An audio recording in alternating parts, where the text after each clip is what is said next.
The first time my wife said those words, she didn't know I was standing outside the bedroom door. "He's just too soft," she whispered to someone on the phone.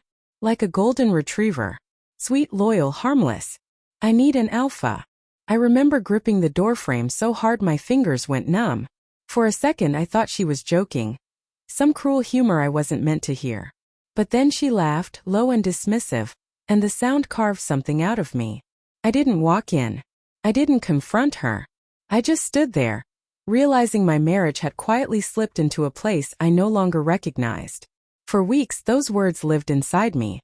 I replayed them while brushing my teeth, while driving to work, while sitting across from her at dinner as she scrolled through her phone, barely looking up. When she asked, "Why are you so quiet these days?" I said I was just tired. I didn't tell her I was trying to understand how the woman who once cried because I brought her flowers had now reduced me to some obedient, harmless pet. The signs made sense now. The sudden gym obsession. The late-night client meetings. The new perfume she only wore when she went out without me. The way she'd turn her phone face down the moment I walked into a room. She was slipping away, and I had been too gentle, too golden retriever, to pull her back. The truth finally surfaced one Saturday morning. She was in the shower. Her phone buzzed on the counter. Normally I never touched it. But that morning the buzzing wouldn't stop. A name popped up I didn't recognize. Mark. Then another message. "Last night was incredible. Can't wait to see you again. I love the wild side in you." I didn't need to read more. My hands were shaking, not from anger, not yet. Just disbelief. A quiet, sinking disbelief that settled into my bones. When she came out of the shower, towel wrapped around her, steam rolling into the hallway, I was still holding her phone. Our eyes met. Her face went pale. For the first time in our marriage she had no script, no excuse ready. Only fear. "Say something," she whispered. I didn't yell. I didn't cry. I just asked, "How long?" She sat on the edge of the bed, elbows on her knees like a child about to confess to a teacher. 6 months, she said. I felt the world tilt. 6 months. 6 months of lies, inside jokes, whispered calls, and late-night work meetings. 6 months of me making her tea when she got home exhausted, not knowing her exhaustion came from someone else's hands. I thought that hearing the truth would break me. Instead, something inside me turned cold and clear. I told her I needed space and walked out. In the days that followed, she acted like a woman on trial. She left notes around the house. "I'm sorry. I made a mistake. We can fix this."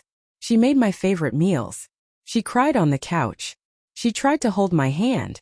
She told me she'd break things off with him. But I had already seen something I couldn't unsee. The way she looked relieved when she thought I was giving her another chance. She didn't miss me. She missed the stability I gave her. The golden retriever. The man who forgives. The man who stays. But she didn't realize something had shifted.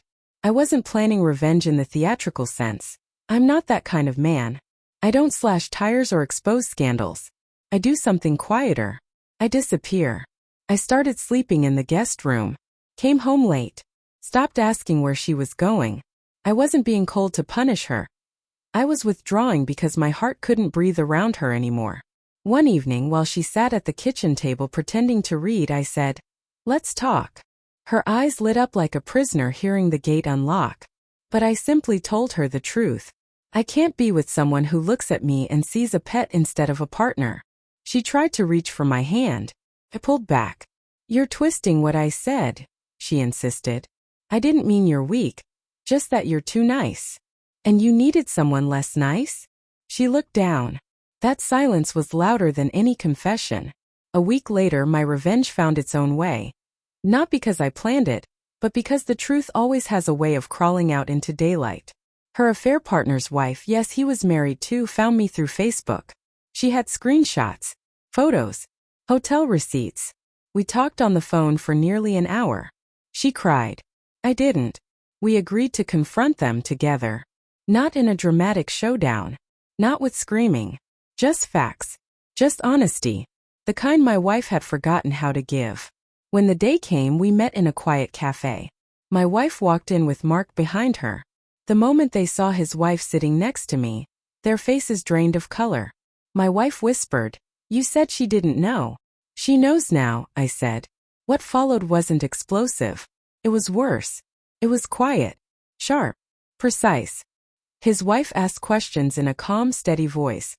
The kind of calm that comes after a storm, not before one. How many times did you meet? Did you ever think about your children? What did you tell each other about your spouses? I watched my wife crumble inch by inch. She kept glancing at me, hoping for something. A cue. A rescue. A soft landing. But I had none to offer. This was her doing. Her choices. Her words that I was too soft, echoing back at her in a place she couldn't escape. That night, she begged me not to leave. She followed me from room to room, crying, pleading, promising therapy, promising change, promising she'd never speak to him again. But her promises felt like soft tissue over a broken bone. Too fragile to hold anything in place. When she finally asked through tears, "Do you still love me?" I answered honestly, "I used to. But love doesn't survive disrespect." She collapsed onto the floor as I walked away. That sound, her sobbing against the hardwood, should have shattered me. But instead it felt like the first deep breath I had taken in months. It's been 3 months since I moved out. I'm not with anyone. I'm not looking. I'm just learning to enjoy my own company. The company she once mocked as too gentle. Funny thing is, she was right about one thing. I am a golden retriever. Loyal. Warm. Steady. But here's what she never understood. Even the gentlest dog will walk away when he realizes he's been kicking himself to stay. And once he leaves, he doesn't come back.